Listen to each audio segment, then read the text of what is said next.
Walang taas presyo sa mga pangunahing bilihin hanggang katapusan ng buwan ng Abril. Yan naman ang pagtitiyak ngayon ng Department of Trade and Industry matapos umanong pumayag ang mga manufacturer na palawigin ang kanilang voluntary price hold mula sa naunang deadline na April 16.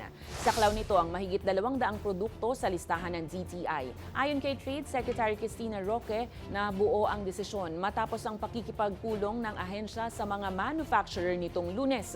Dagdag niya, nakatulong din ang sapat na inventaryo sa mga supermarket, kaya hindi pa agad nararamdaman ang epekto ng mas mataas na gastos sa logistics.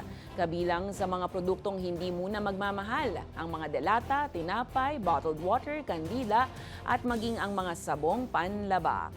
Panawagan naman ng DTI sa publiko, suriin ang mga nakapaskil na price guide sa mga grocery at supermarket para matiyak na tama ang presyo ng bilihin.